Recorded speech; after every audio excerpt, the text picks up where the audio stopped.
Здравствуйте, смотрите в сегодняшнем выпуске. Гурбангулы Бердымухамедов встретился в Астане с президентом Казахстана. В Туркменистане будет внедрена услуга бесконтактных платежей. В Узбекистане состоялось открытие Национального музея туркменских ковров и другие новости. Президент Туркменистана Сердар Бердымухамедов поздравил соотечественников с включением Ашхабада в сеть творческих городов ЮНЕСКО в категории «Дизайн». Работа по вхождению Ашхабада в сеть творческих городов ЮНЕСКО началась в 2021 году и велась совместно с профильными структурами, комитетами и международными экспертами ЮНЕСКО.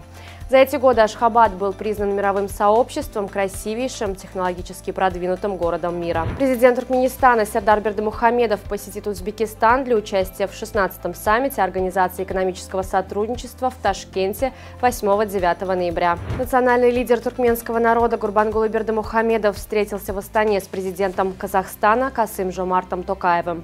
Во время встречи стороны отметили важность дальнейшего углубления двустороннего сотрудничества между Туркменистаном и Казахстаном.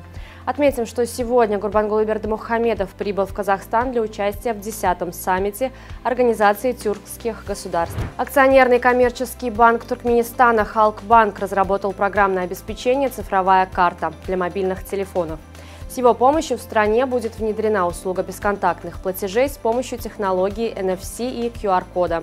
Программное обеспечение разработано в целях широкого внедрения в отрасли экономики, цифровой системы, повышения качества и расширения спектра банковских услуг посредством применения современных инновационных технологий. В Бухаре в рамках Дней культуры Туркменистана состоялось открытие Национального музея туркменских ковров и Центра ковроткачества «Туркмен-Халы».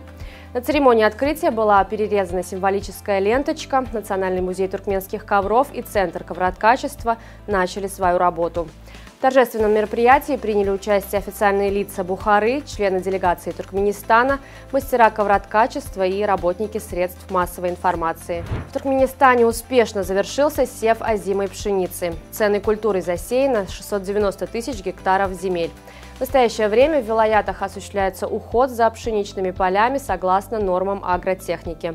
Также предпринимаются меры с целью сбора выращенного урожая хлопка, уборки риса в Дашогузском и Либабских вилаятах и сбора сахарной свеклы в Марийском вилаяте. 9-10 ноября в Ашхабаде пройдет 16-я международная выставка и научная конференция «Туркментел-2023».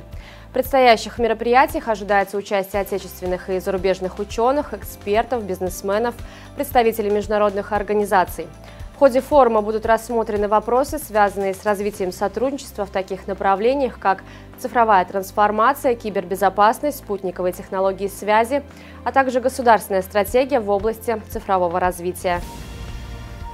В России производители продуктов первой необходимости теперь обязаны фасовать их в упаковке объема утвержденного ГОСТ и не менять его.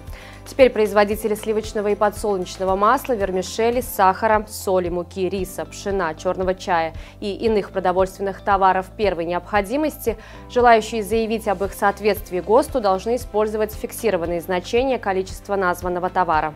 Власти Турции ужесточили правила сдачи жилья туристам. Теперь арендодатели, которые хотят сдавать помещение на короткий срок, обязаны получить разрешение властей. Согласно новому постановлению, арендодатели, которые хотят сдавать помещение туристам на 100 дней и меньше, обязаны сначала получить одобрение от собственников зданий, а затем разрешение от Министерства культуры и туризма. Все это нужно сделать до заключения договоров с гостями. Тем, кто будет сдавать жилье без разрешения, грозит административный штраф минимум в 100 тысяч лир.